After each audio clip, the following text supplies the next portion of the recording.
One, we are live. All right. Hello, Elaine. Hi. Thanks for having me, People are starting to Jonathan. come in. Hi, Pamela. Hi, Susan. People are starting to come in now. Hi, George. Okay, well, this is exciting. My first millennial. I'm assuming Am I millennial. really your It could be first Gen Z. millennial guest? Yeah, you're our first millennial guest. Welcome.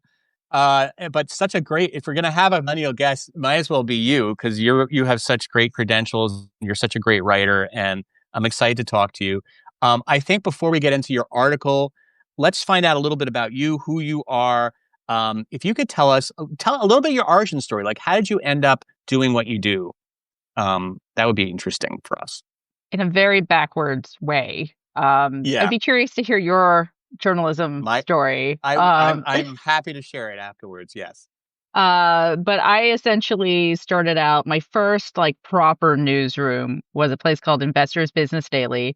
It's based out here. It's down in Marina Del Rey. It's now owned by Dow Jones, but at the time it was independent, and I was writing about the stock market. And when I joined, I was just trying to get into any newsroom. I mean, the hustle for journalism jobs is real. And I was trying to get in as a copy editor. I don't think I did super well on the copy edit test, but they were like, "Hey, do you want to come back? We have an opening for a reporter spot." And I was like, yeah, because that's actually what I would love to do." And I learned all about the stock market that way. And like, mind you, going in, I did not know what time the stock market opened. And like, Right. and by the Oh time man. I left, nearly 5 minutes, 5 years later, after 5 years at IBD, I was like, I can read a balance sheet. I know all about Netflix's free cash flow. Like I covered media and entertainment stocks and I covered retail stocks and I did a little bit of personal finance. So that was kind of my entry into the media and entertainment world through their balance sheets. Oh man. So how did you find your way to like writing about Hollywood? Well, then an editor from Variety reached out and recruited me to go over there. And then I got to know some of the players on the ground level, the people who actually work at those companies. And really working inside a trade is a great education for Oh yeah. Hollywood. And then after that, I got recruited to go to Business Insider, and they have a new Hollywood bureau for an editor who is actually now my current editor, Allison Brower. So we're That is back our in back in that is our touch. mutual Yeah, friend. What's up, Allison? exactly. I don't know if it's Allison has joined, but Allison and I worked together at Glamour magazine many years ago and back in the print magazine days and became friendly Amazing. and have stayed in touch. And she moved out here and I've moved out here. And yeah, she's amazing. And she's a Gen Xer that has really always managed to stay employed as a journalist in this, and which is now no small task, as we were about to find out. It's pretty hard, and it's interesting. Someone like you, like I think we always feel like journalism is dead, right? But you're doing it, and you're younger than I am, and you're thriving and doing well. Like it isn't. It's just less than it was, right? I guess, and you wouldn't know because you weren't around doing this in the '90s and the early 2000s. But I mean, do you feel like people your age are still getting into the business? I mean, I don't know about my fellow 30 somethings. I think Agreed.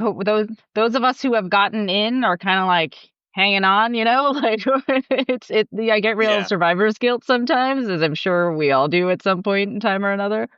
Right. I think the question is, would I or any of us recommend the next gen becoming reporters and studying journalism in school? I mean, like the idea of going to J school already, like I just did journalism in undergrad. Yeah. But there was always a question of like, should I go to J school after? Will that increase my odds of going? And that's just like a whole debate unto itself, right? Of like, does this actually Yeah. benefit you, or do you just go into going into grad school for a year? I But mean, it's I like, think would that was you? even an issue in the '90s. I mean, I didn't go to journalism school. Maybe I should have. Maybe I would have been better at my job. But yeah, I think I don't know. The best experience sometimes is really just doing it. But I'm curious. So do you think like people even younger than you are like getting into it? Because it just seems like there's less and less jobs in journalism these days. Well, I think there's the media literacy question, right? Like Yeah. it's kind of terrifies me actually, just the amount of media illiteracy out there, where it's like they have a question, they'll Google it, and it's like, who's checking the like URL of like, is this a legitimate news source? And like I'm very big on teaching my kids media literacy of like, what's the source of this? What site are you going to? Where are you getting this information from? but I don't know if that's the same right now, especially when everybody gets their news off of social media, when they're getting info off of like TikTok and Instagram.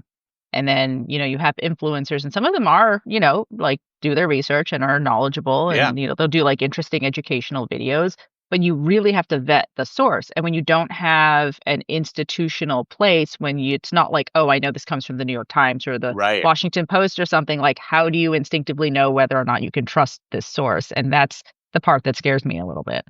Yeah, it's true. Like once you lose all the mainstream, like we always make fun of the mainstream media, but those are the ones. That's where the news is really starting, and the real reporting is happening a lot of times. And so, yeah, if you can't even trust those anymore, like then what are you getting it off a blog? Like where are you getting your information? Which kind of brings me to what you're doing, because you are kind of like next generation media. So people might not know what the Ankler is. Tell me about what the Ankler is. I mean, I know what it is because I subscribe. But for those Oh, who might not yay. understand, yeah, I subscribe. Yay. Yeah, well, first of all, it's like the newsletter economy, right? Very real. It's kind of the place to be.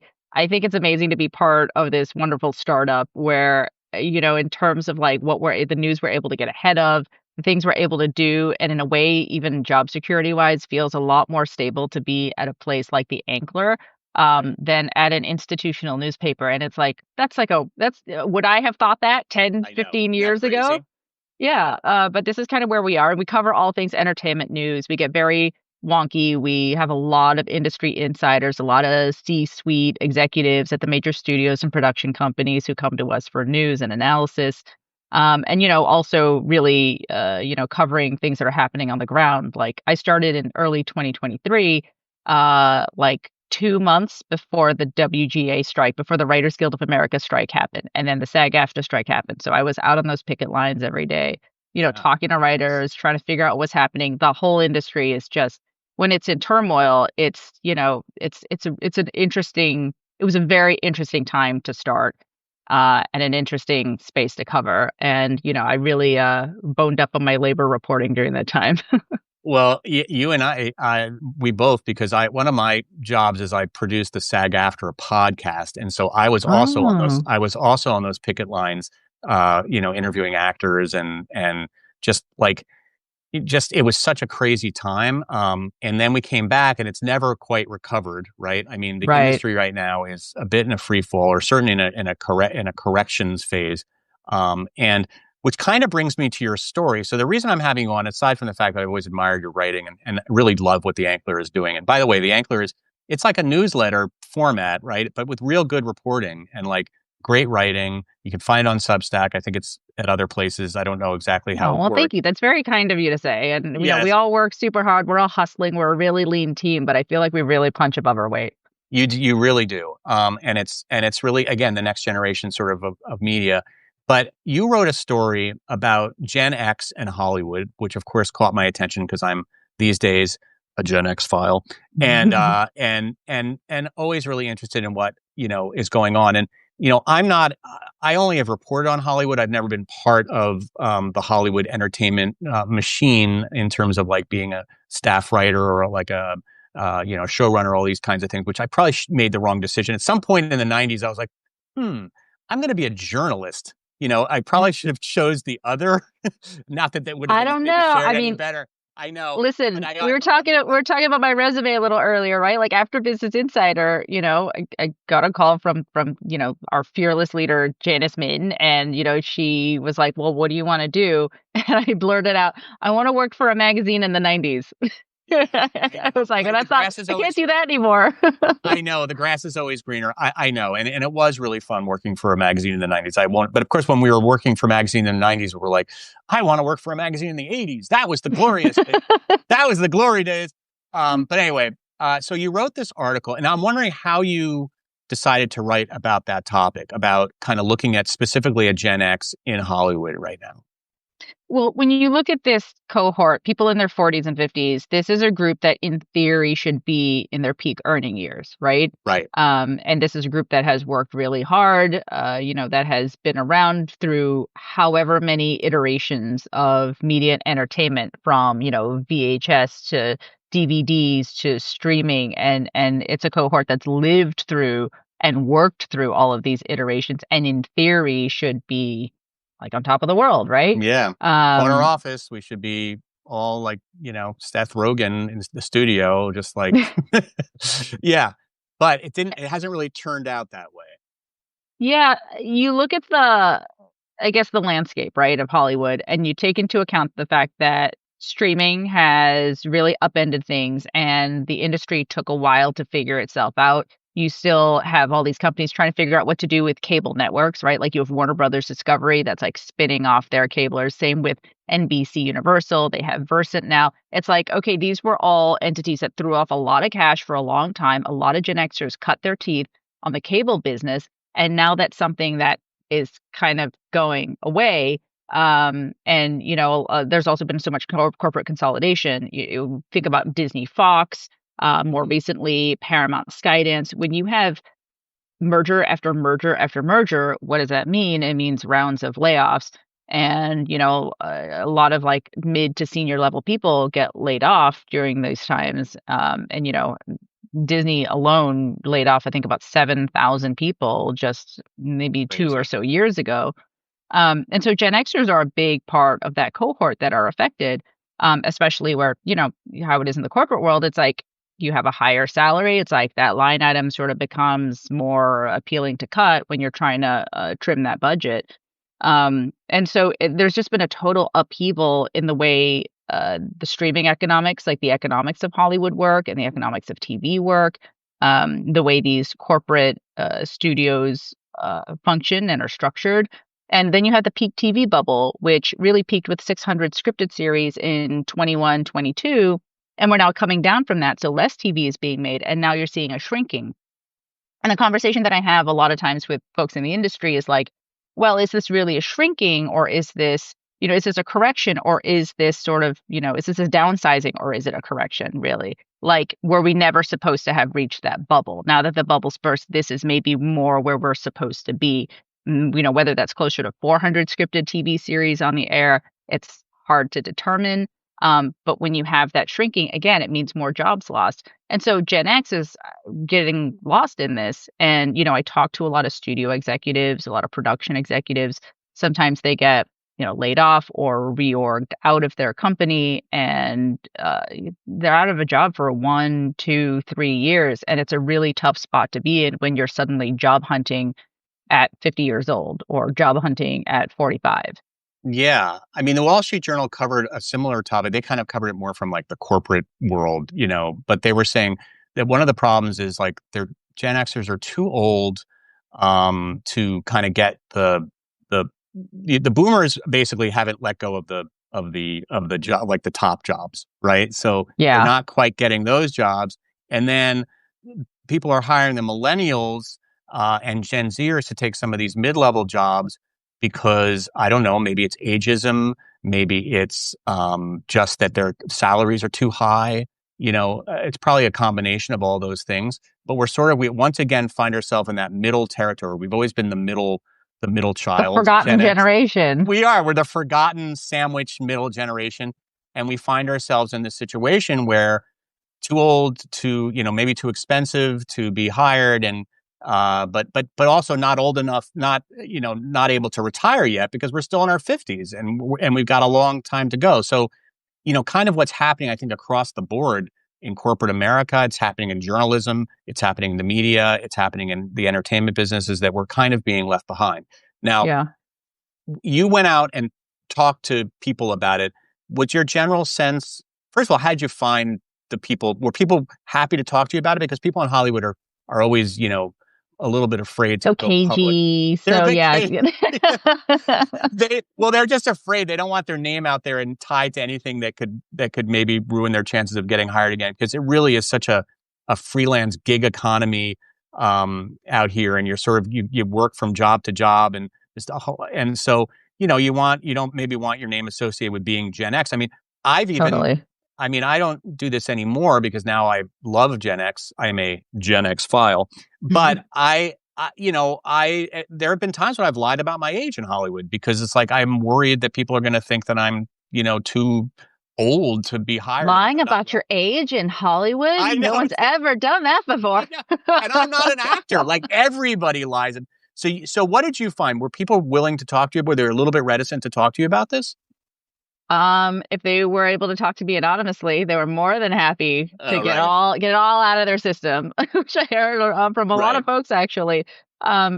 People who are or were pretty senior, who surprisingly were pretty willing to talk. And it's like for some of these folks, they came up in like the late '90s, early 2000s.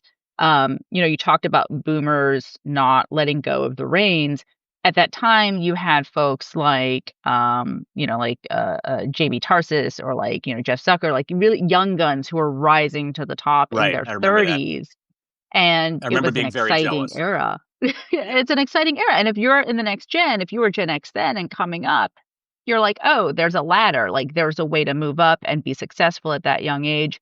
And because some of these younger guns were moving so high up, it actually did allow Gen Xers at the time, who were in their, 20s or so, like to be able to get to some higher positions more quickly.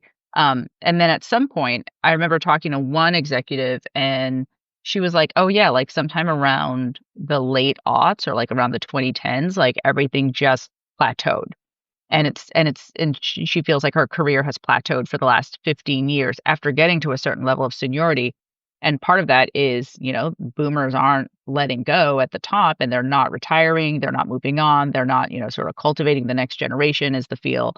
And so then they feel stuck. And then when it comes time for layoffs, or promotions, suddenly you're looking at a cohort of millennials who are now, the oldest millennials, like in their early 40s. Like they've been working a while, and maybe it's like if you can get somebody younger to come and take the reins of a certain spot for maybe a lower salary, who knows, like that suddenly looks appealing Yeah. in corporate America.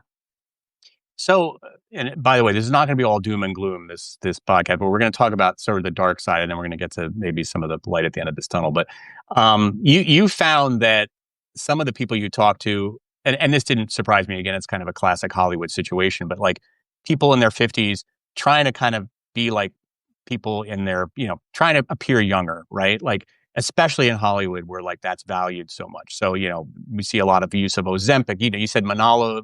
Manolo? How do you say Manolo? Manolos, yeah. Manolo, sorry. Not a Sex in the City viewer, I take it. I first generation. I couldn't get into the second iteration, Oh, but I've got yes, lots of feelings about it just like that too, but that's a whole other that's a pod. whole, and we might talk about that at the end. I want to get your take on some of the things. But yeah, I love Sex and the City when it was first coming out. But yeah, like, so you talk to people who are like saying, I've had to like lose weight. I've had to like, wear the hippest clothing. I mean, I think of that character that Catherine Hahn plays in The Studio, which is one of the greatest characters I've ever seen. I don't know if anybody's watched that show on Apple. Yeah, where she's decked out in like Yeah, Supreme and all the she's latest. like super like swagged out, and Yeah, she's a hype she's beast. probably right, but she's like she's probably like in her 50s, right? And it's like it's pathetic in a way, but She's so funny in that she's role. so good in that role. And if you guys haven't watched that show, I really encourage you to watch it. It's such a good show, and it's apparently incredibly accurate. People who are in the industry are like, it's a comedy, but it's so accurate in the way it parodies what's going on in Hollywood. But anyway, I think of her, and I think of like a bunch of Hollywood people. Did you come across that in your research that a lot of people were just like pretending to be a little bit younger than they actually are?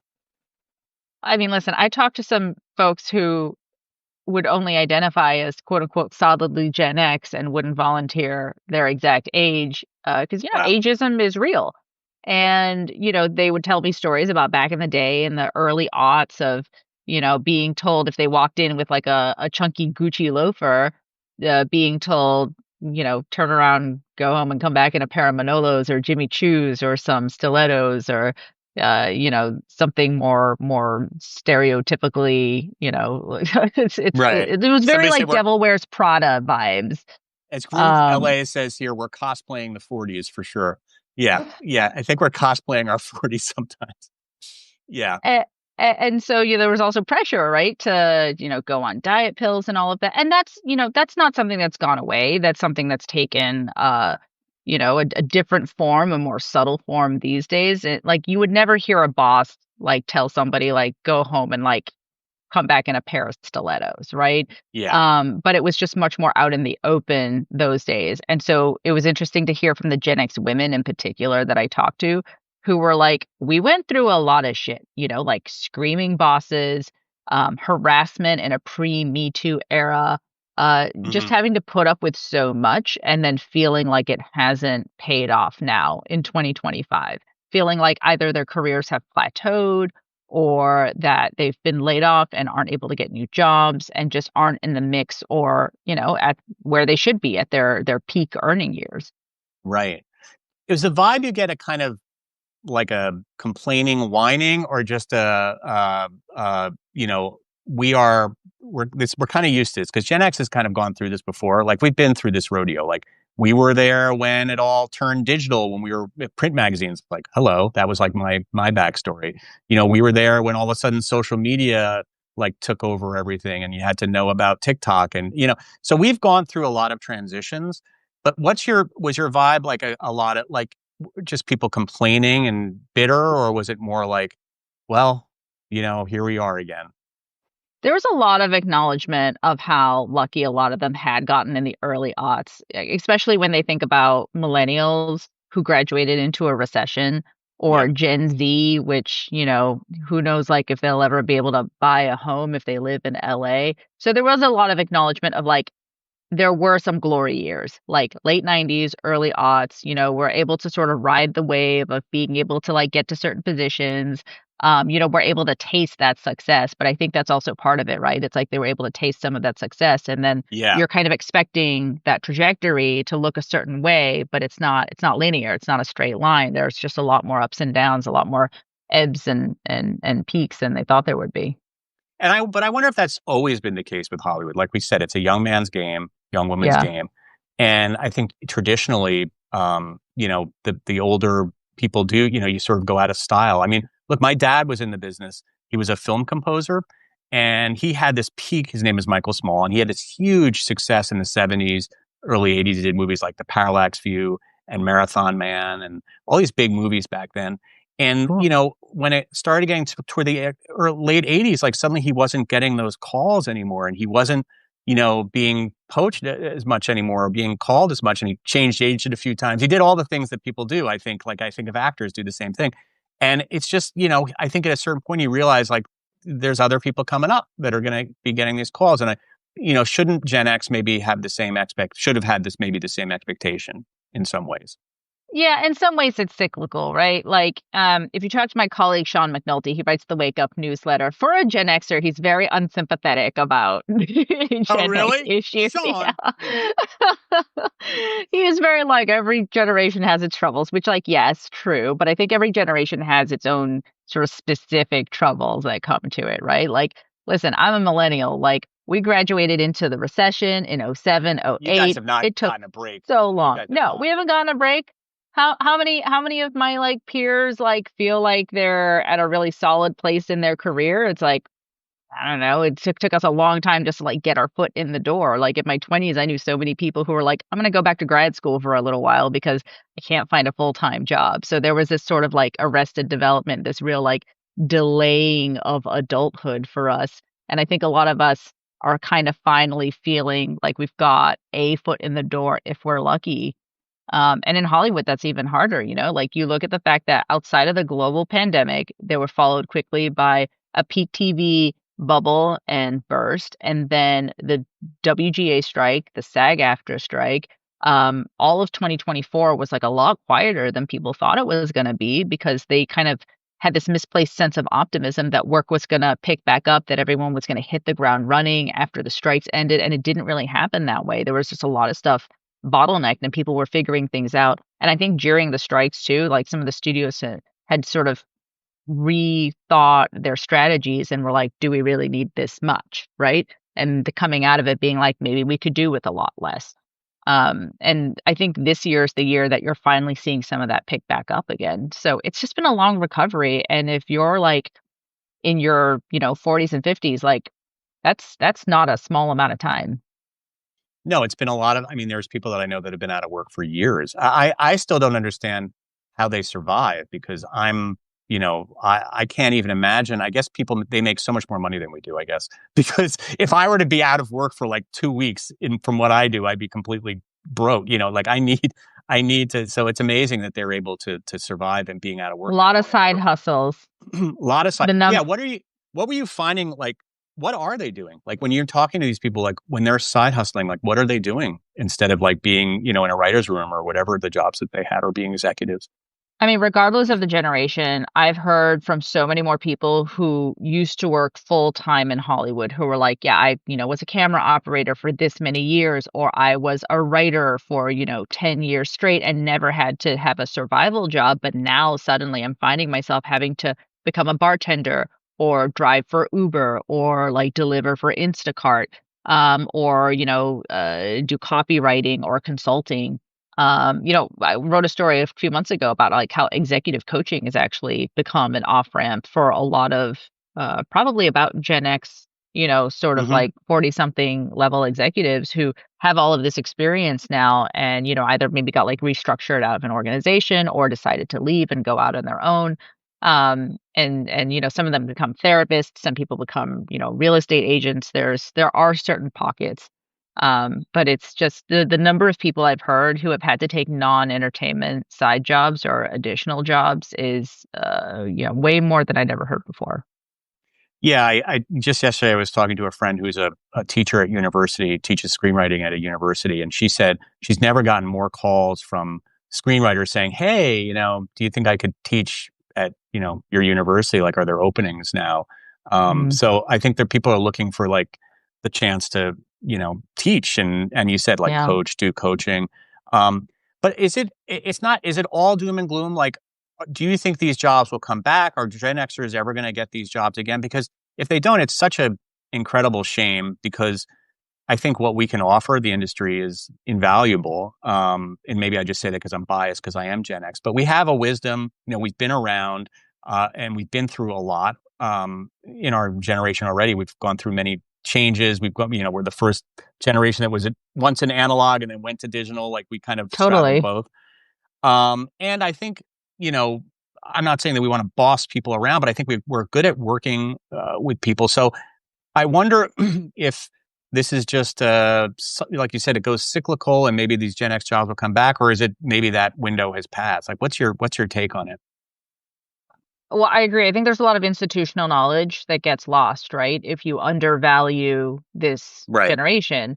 It's like, yeah, boomers know what they know. But like who are the people who have been really like in the trenches over the last 10 years? And I think you lose something special if you're gonna write off Gen Xers in Hollywood. But yeah, I don't know. Like I talk to executive recruiters. I talk to a lot of headhunters. It's still just really slow going out there. Right. And again, And I for know, everybody, yeah. But yeah, Gen for Xers are, everyone. but again, Gen Xers, I think, well, we all feel it. I think part of our problem is we expect it to be at a different place at this time in our lives. We don't have these great 401ks. Some of us have pensions thanks to the unions, but a lot of people don't. And so we're kind of like in this place where we've got to put our kids through college. We've got older parents. And so Yeah, real this, sandwich generation troubles. yeah, sandwich generation troubles. And we love sandwiches, especially BLTs. I did a whole article about sandwiches that Gen X loves. But anyway, that's a whole other subject.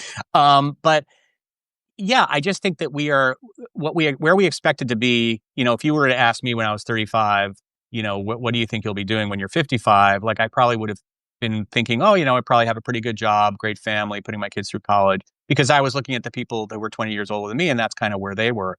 And here we find ourselves, wait, I'm not ready. I'm not even close to being ready to retire. And now you're telling me that I'm never going to get a job in Hollywood again. Like what? Or a good job.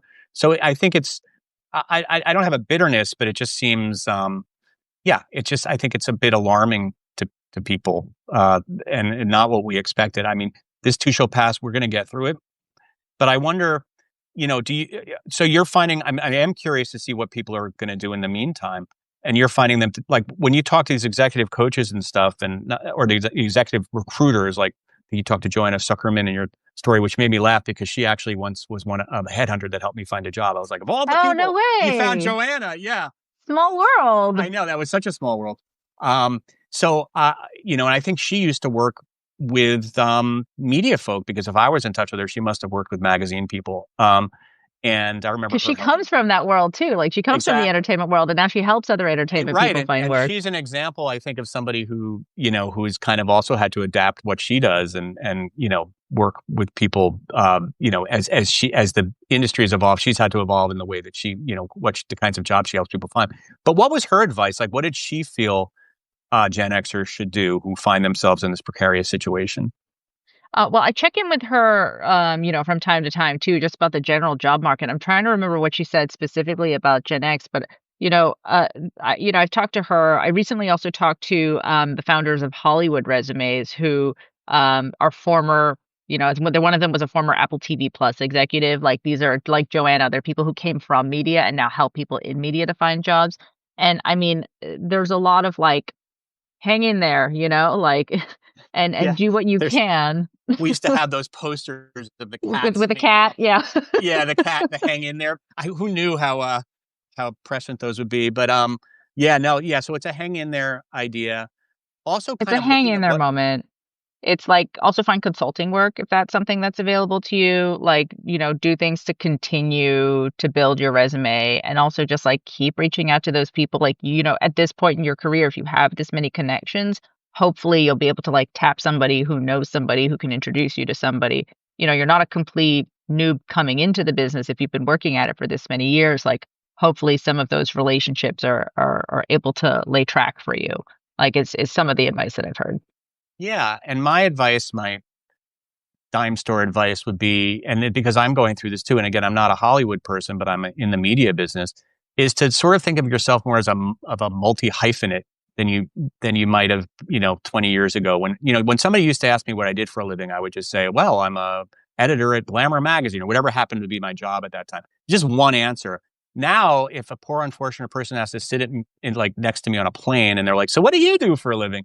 It's like, well, I'm a writer, I'm a podcaster, I'm a teacher. It's like blah blah. I mean, it sounds boring, and it's probably not the sexiest thing, but you have to think of yourself as being a multi hyphenate. You do a lot of things. You're not just one thing anymore. And I think that's been a little bit of a learning curve for a lot of Gen Xers, is that we were one thing for a long time, and now we have to be a lot of things. And you guys are probably used to this as millennials, so it probably sounds like crazy to you because you probably do a lot of things. No, I mean, I'm still kind of that, like, I'm just happy to Yeah. be here generation, right? Graduating into a recession. It's like, I have a full-time job. Amazing. Like, I'll stay Right. here as long as Yeah, you need you me are to. actually a rare millennial that actually has like a staff position at a legit organization, right? You're not a I writer in feel the this. very, very fortunate. I do not take it Well, for you deserved granted it. You at all. deserved it, Elaine. You Well, deserved yeah, it. I appreciate that, And and I that's saw, very by the nice way, of you to say. But I saw that your boss had joined, so I'm saying that because I want him to see that. I saw that Richard oh, was on for a hi, minute. Richard, I love a Elaine. fellow Gen Xer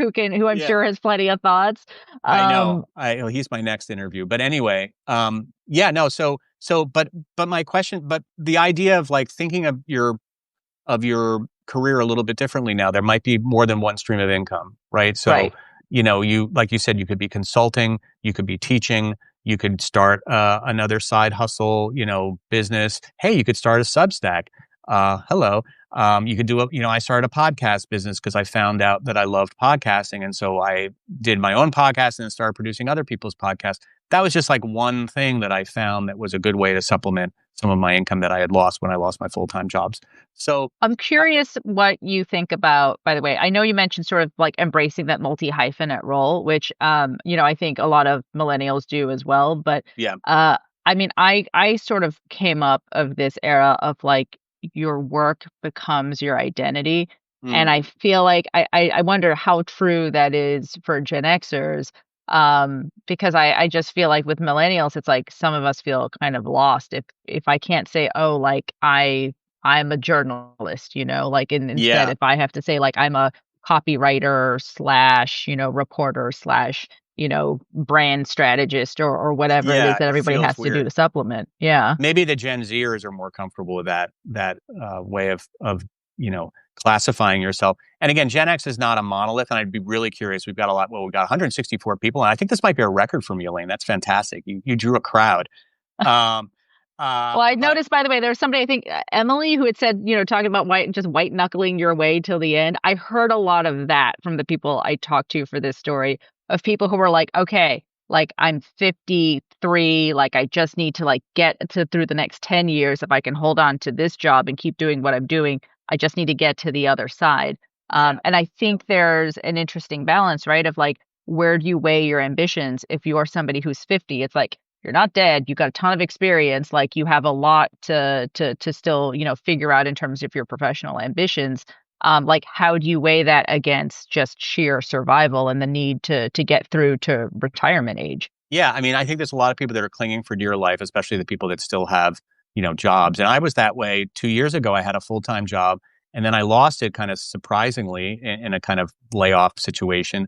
And I spent the first 6 months after that job just sending like thousands of resumes into the void. It was like this the what is the Stranger Things, the other world, where it's like you The send things upside into down. the upside down, right? And you send things into there, and it's like poor Barb, like they get lost. Like who knows where the resume goes? And I would just not hear anything. And I'm sure this is a very familiar thing for you guys too. Yeah. But I was just like, this is ridiculous. I can't go back to the old way of doing things. Like I don't know if this is ageism. I certainly was qualified for these jobs. So my thought was, yes, you can be white knuckle, but you have to also be ready for that call might come one day. And it's a pretty scary call where they say, we love your work, but we're making cuts right now. And so I think you sort of have to be ready to be, ready for that possible moment. So yeah, we're hanging on. I think that, the one thing that Gen Xers are not doing to me, and that's why I was a little bit disappointed. There was an article that Elizabeth Spears wrote. I don't know if you saw it in the I Sunday. started reading that one. Admittedly, I haven't finished yet, but I saw. Yeah, I responded to it. So Elizabeth Spears, who is a Gen Xer, and whose writing I really like, usually, but kind of comes from that Gawker background. I Right. think, yeah, she was like basically saying like, get over it, stop whining, Gen X, like it's millennials' turn, like you've had these jobs long enough, and it was a pretty negative take on, and it's not one that really reflected what I'm hearing on the street from my friends, because we're all going through this, which is more like, yeah, I'm going to hang on, but we'll figure this out. And there's not a lot of like, I hate millennials, and maybe a little more, I hate boomers, because like, why don't they give up the damn jobs? There's a There's a little, lot of. I think the thing that millennials and Gen Xers have in common is the boomer resentment. yeah, there's a lot. And if there's any boomers, get off immediately. No, I love me some boomers. If there's any boomers here, well, we love you some boomers, but they have a tendency to be pretty and assured, and don't seem to want to give up the top spots, which is frustrating. But whatever, it is what it is.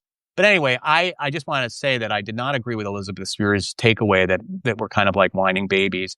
Nor did I believe that the New York Times also ran another story a few months ago saying that we were candle makers in the age of electricity, that we are sort of had been like kind of like like we didn't have the skill set to keep up with. I And I actually know, had the opposite take on that because I was like, your generation is the one that has been through all of it, that has actively worked through all of it. Again, it's like, yeah, you start off with like VHS tapes in the 90s and like going to like DVDs to going to streaming. Like the people who have worked in media during that time have had to be nimble around all of those yeah, iterations and I of feel like media. we tend to be early. I mean, a lot of us tend to be early adopters with new technology, because the last thing we want to do is be left behind. So like I'm all over AI. Like I don't love it, but I'm all over it. I know a lot. I even teach classes on AI now. Like Yeah. Oh my God. We haven't it's even one of my talked high about school students. AI. We haven't even talked about AI, and that affects everybody. So, but I mean, to me, and it's interesting, a lot of the people I know who kind of familiar with AI and are comfortable with AI are people my age. Mike's son, who's 19, doesn't even look at AI. He thinks it's terrible for the environment. Really? No, he thinks it's terrible. And he's a musician, right? So he's a producer. Big up to Elijah. He just dropped his EP last night. Elijah Nice. Small, thank you. A little promo for my son.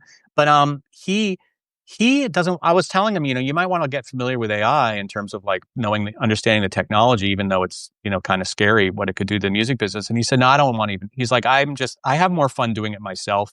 Yeah, AI Mm. could help me a lot, but it's like it takes away all the joy of producing for me.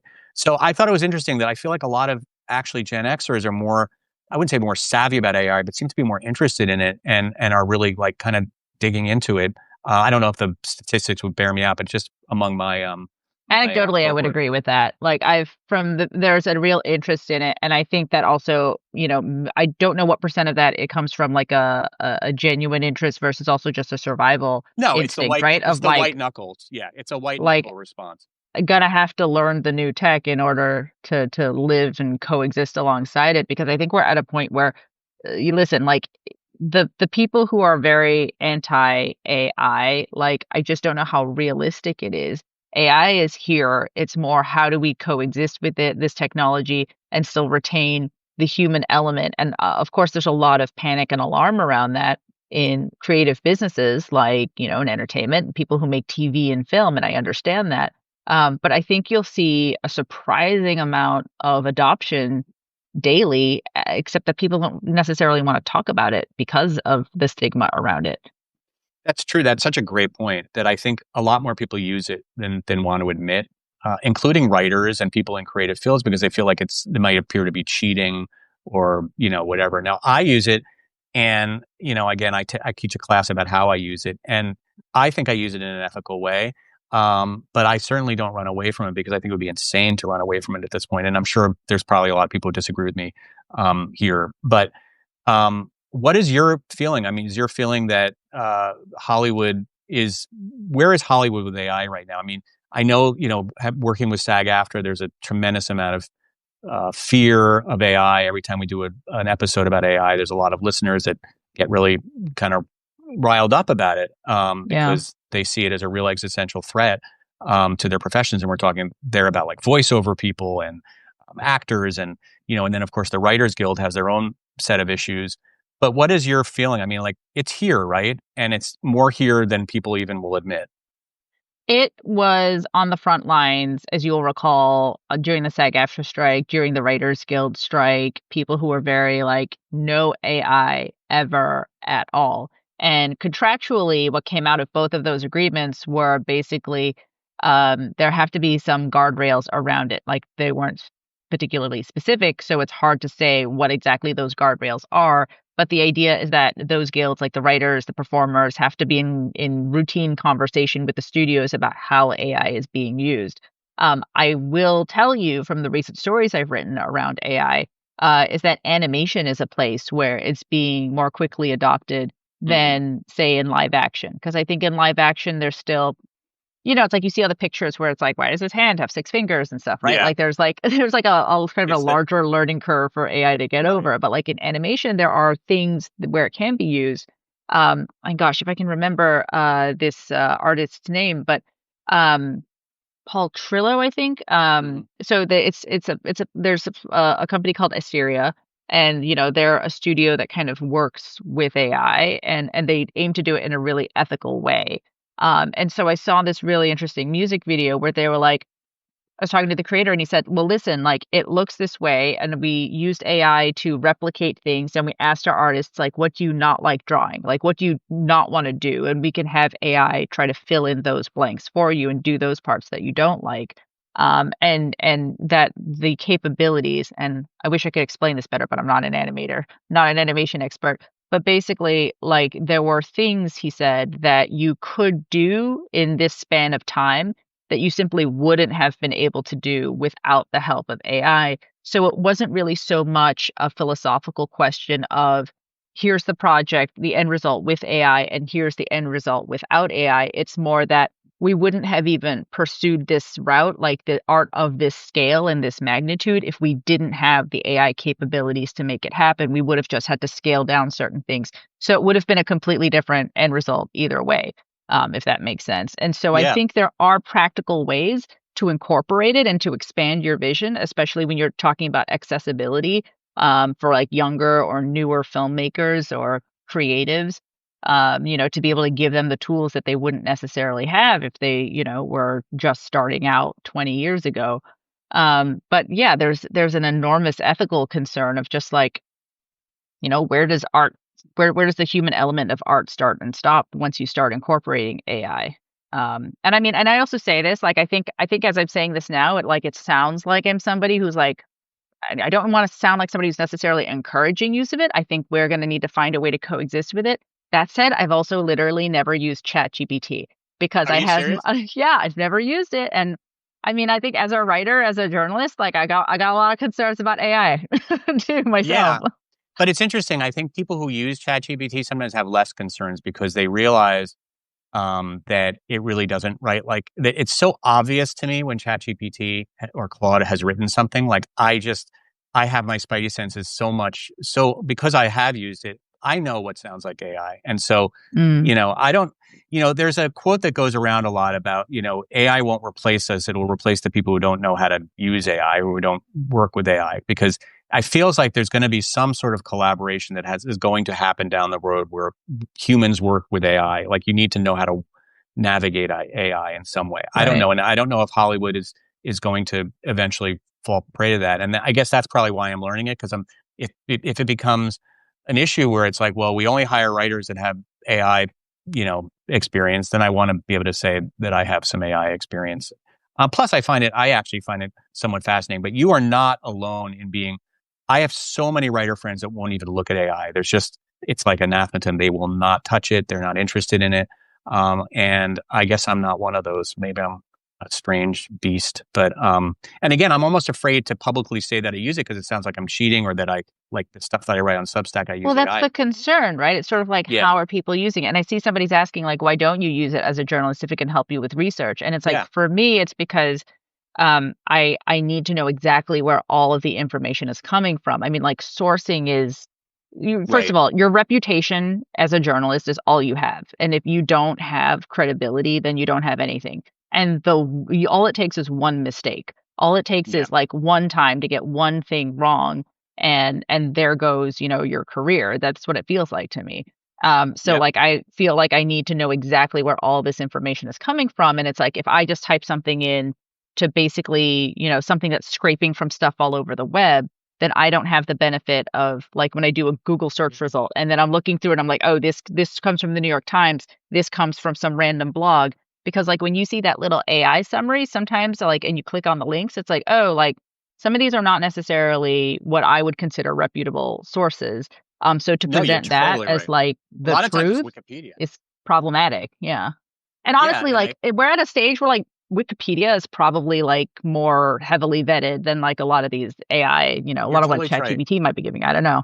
But as somebody who uses AI a little bit, let me tell you one thing about research. And again, I use it in my own research. Mm, There is something called perplexity.ai, which sources. So you ask it a question, like I'll ask it, and it will actually give me footnotes of where it's getting the sources. So you can click on the source and go to the original source and see, and some just to make sure it's legit, which to me is incredibly helpful because I agree. interesting. If you were to just type something to ChatGPT, like tell me about the top, 10 songs of 1985, it might spew something that's a pretty easy question to ask, but it might just give me a completely incorrect advice or information. I mean, there's that famously the guy from the Washington Post that wrote recently about all these books, summer reads, and it turned out half the books weren't even real books. Oh, that That's the terrifying. insert that was in like the Chicago Tribune and like all of these, or Sun Times, I forget. It was like this like paper insert that was in all those Yeah, regional papers. yeah. Yeah, I mean, yeah, it's that's like my wild. worst nightmare as a writer that you would actually hand in something that you thought,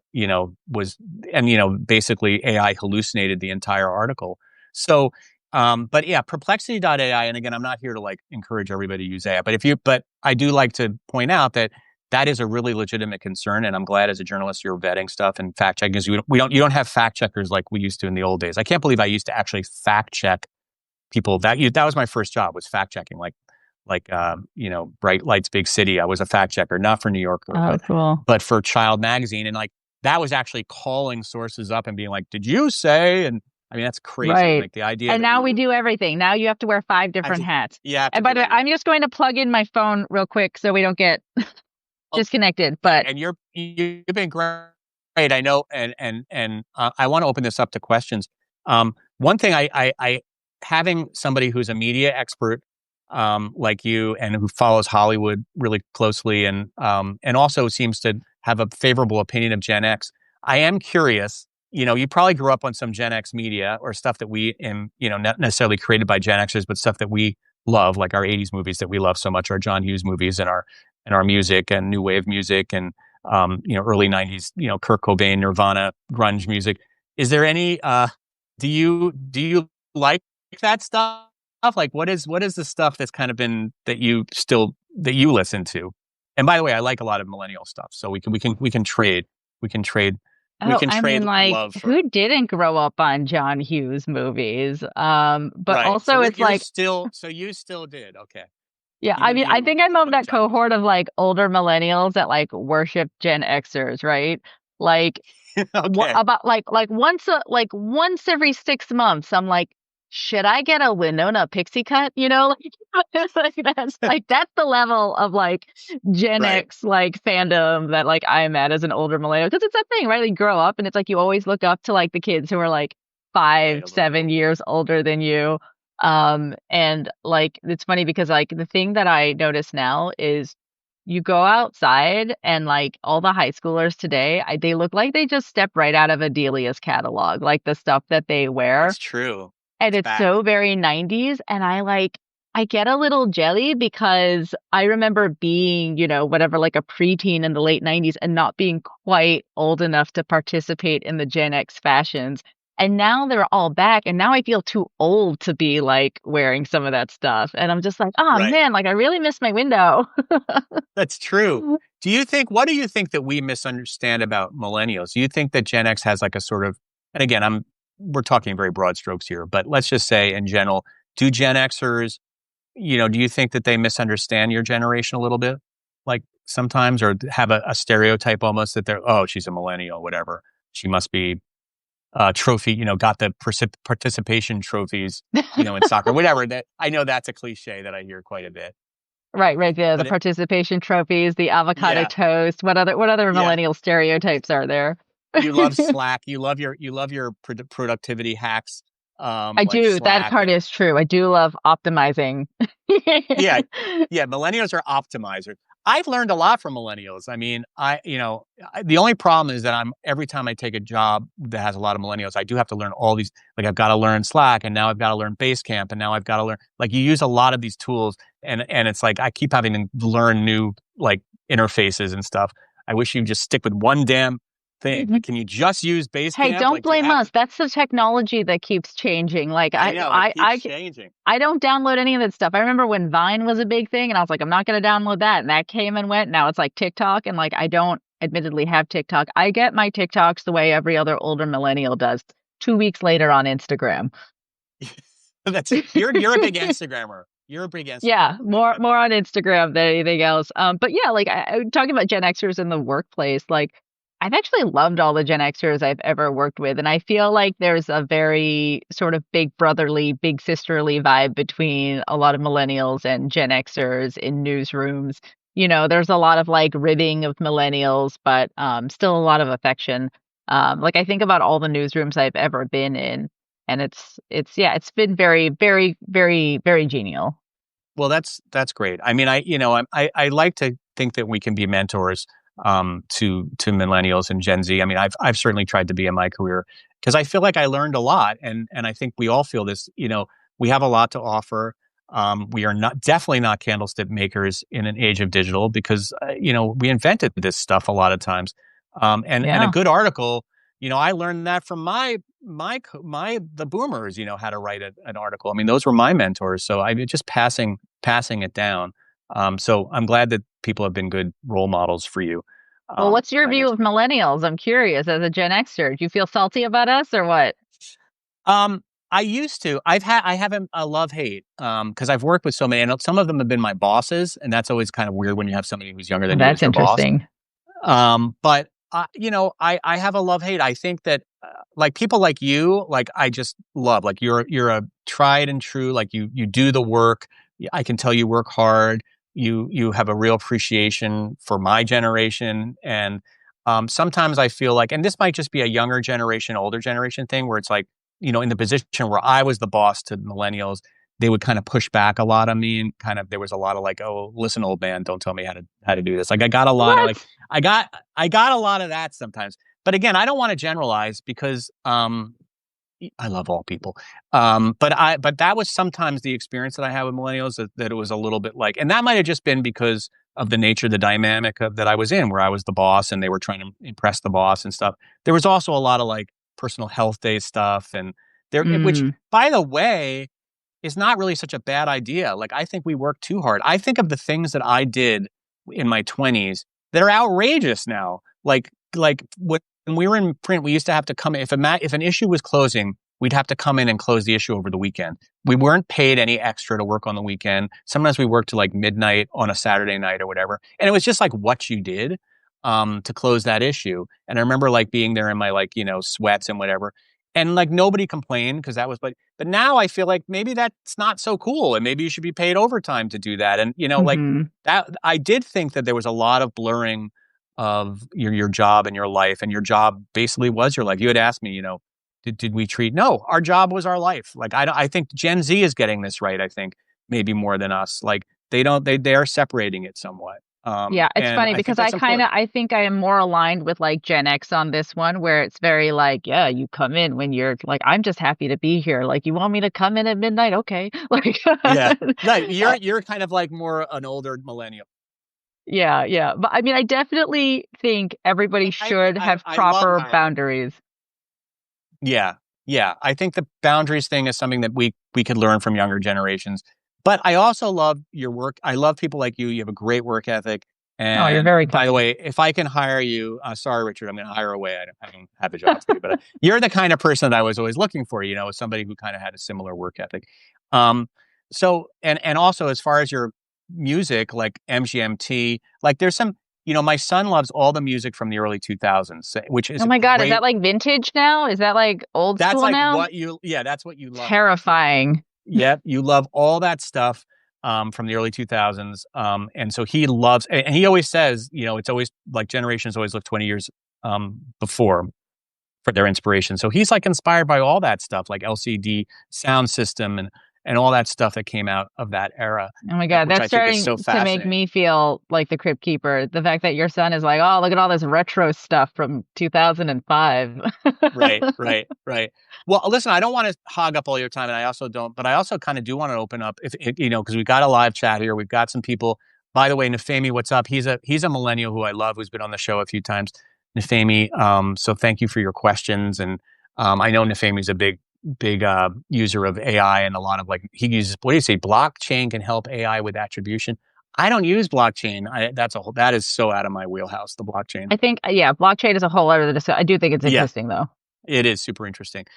Somebody groomed LA by Emily Wagner wrote Gen Z's life is their job. That's interesting. If they Hmm. can find a job, I mean, I feel like most Gen Zers I know can't even find work. Like they couldn't even find summer jobs this summer. Like all my son's friends were home for the summer and couldn't find any jobs. It was really a bummer. Tough Um, market. it's a tough market. I mean, I do not. I feel bad for the Gen Zers. There's not that kind of when we were coming up, there was like this sort of like apprenticeship almost system in place, certainly in magazines. And it might be the same way. So you would come up, you would always start as an editorial assistant and you'd kind of just work your way up the ladder, usually staying at the same magazine. You would find, associate editors that would sort of mentor you to become an assistant editor, and then you would become an associate editor. And it was very much like a step system, a linear system, which I don't know if that exists as much anymore.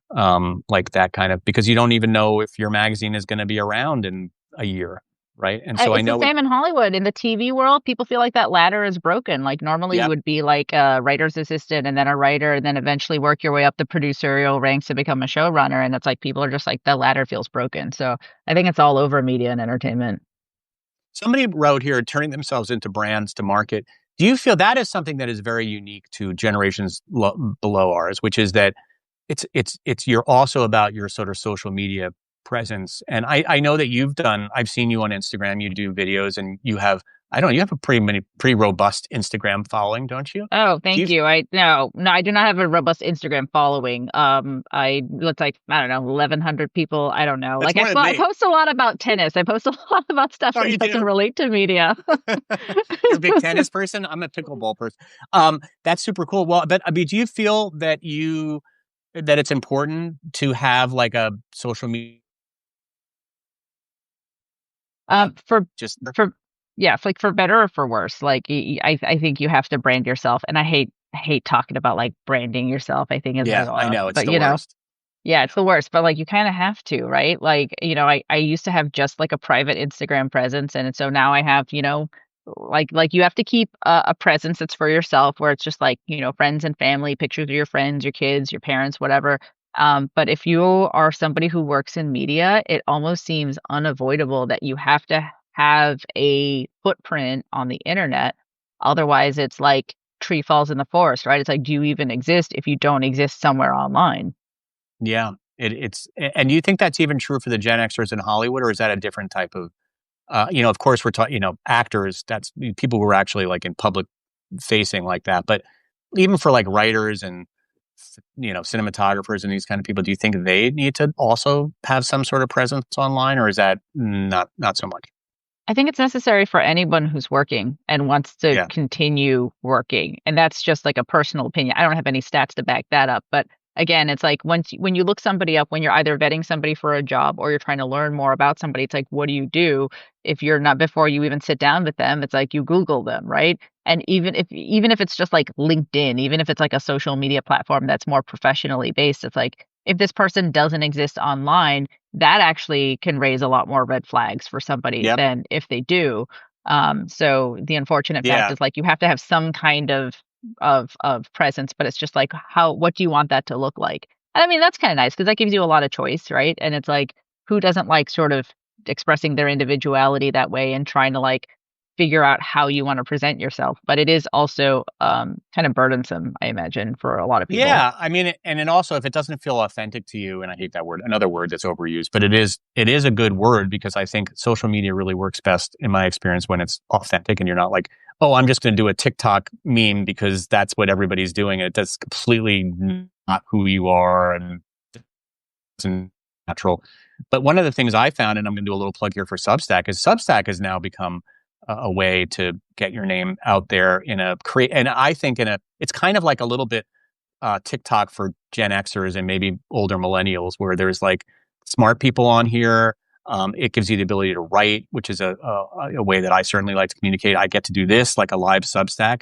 Yeah, this is free, by the way. Although we have to figure out why they only allow us to do this on a phone. Seems incredibly antiquated. And you and I were talking about it before. We're like, I have all this like expensive, and look at me, like I'm all of a sudden my image is all fuzzy. But like I have all this expensive podcasting equipment. This is my mic, and I can't even use it because Substack. Right. I Same. can only use my phone and my little. So anyway, Substack I encourage as kind of like a place where people might want to explore. Having more of a social media presence, because I think we always think of like Instagram, Facebook, Mm. TikTok, whatever. But Substack to me is one. Medium, I guess, was the old days. But anyway, I want to let you go because you probably are on deadline, and also it's the weekend and the long weekend and stuff. And you've been amazing and giving so much of your time. Thank you so much Elaine for having Lowe, me on.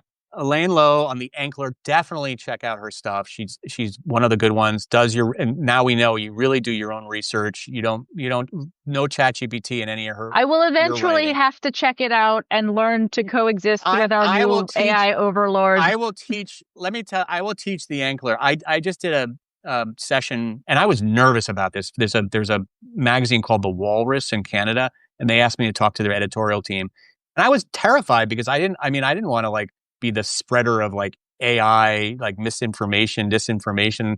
So I really made sure that I figured out a way that ethically I feel newsrooms can use AI, and so you and I can have our Mm, own private talk about that. But anyway, yeah. but if But you don't sorry, feel like you before I want, go, I do have one request of you. yes. This talk about like Gen X like worship, right? Like tell me your craziest magazine story. Like I love like anybody who's got like a crazy magazine, Oh my like God. Devil Like, Wears Prada type story. Like tell me your oh, craziest those story. kinds of stories. I mean, it's going to probably, as soon as I hang up, I'm going to think of a good story. I mean, the first thing that came to mind is I worked at Condé Nast. This is when I worked with Allison, your, I guess, boss or your editor, at Glamour. And at that time, if you had to stay past 6 p.m., you were allowed to order a private car to take you home. This was in New York City. I've So, heard about that, but you've so experienced it. You've lived it. I lived it. So basically, everybody worked past 6, right? I mean, who the hell? So 6 o'clock would come, you'd be like, this is pre Uber. So you would call like a car service that Condé Nast had specifically, and you would walk outside of, four, was it one Times Square? It's not there anymore, four Times Square, whatever it was. and there would be a line of town cars like going all the way down 42nd Street or wrapped around, Stop. 7th. Yes. And everybody, like I was an editor. I think at that time I was maybe senior editor, but even editorial assistants were getting into their town cars and getting their rides home to Brooklyn or wherever they live. So that was like, the idea of that now is it's so crazy that we could take personal town cars. I can't even imagine how much that must have cost Condé Nast to to and the other story I remember is getting in the Cy Newhouse was the editor. It was he ran Condé Nast, right? He Hmm. was like a legend. And I just Yeah. remember getting to the elevator with him and him just pressing like the 77777 button, like just wouldn't stop pressing. And I was like, what is going on? He's like, I was like, I don't know why I always remember that, but like, I couldn't believe I was on the elevator with Cy Newhouse and I was kind of nervous. And then he was just like, 77777. Now, it So, wasn't like a Miranda Priestley situation where you had to then exit the elevator that he was in. Like you, I you were know. allowed to share I the mean, elevator with him. that show was that was amazing when I watched that because they really, like, there were definitely Mr. Biggs.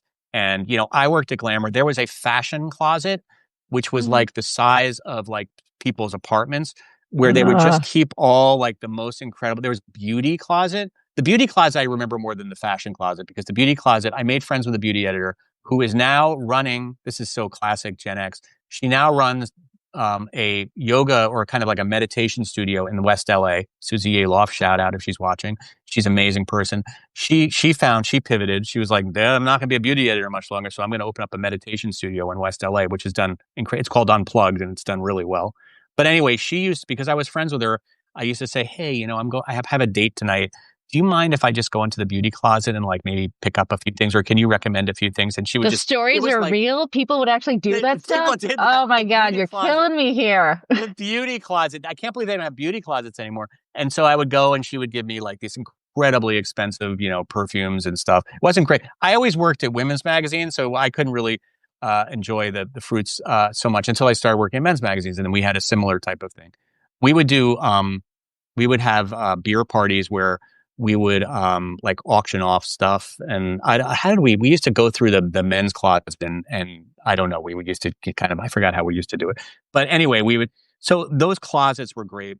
Yeah, Oh my sorry. God, this is I know those were amazing. the Thank you days. so much. This was so like Those were worth the the price days. of admission. Oh, well, I thank you. I'm sure you have things that are fun that I would be jealous to enjoy now. But Magazines in anyway, the 90s. You Gen Xers, you had it good. we had it good. We had it good. We just didn't see past the fact that there would be the 2025's magazines and they wouldn't even be a thing. Like the magazines that I work for are all in my closet now. We're all on They're probably Substack now. collectors. They're all collectors items. Yeah. Anyway, well, this has been a joy. Thank you so much, Elaine Lowe. Check out our column on the Ankler. And until next week, I'll see you guys next Friday for a Freaky Friday. I don't know. I'm trying to brand my Friday stuff That so I one don't might come be out with a good name. copyrighted already. I don't Yeah, know. I think that one's a good one. That one's not a good one.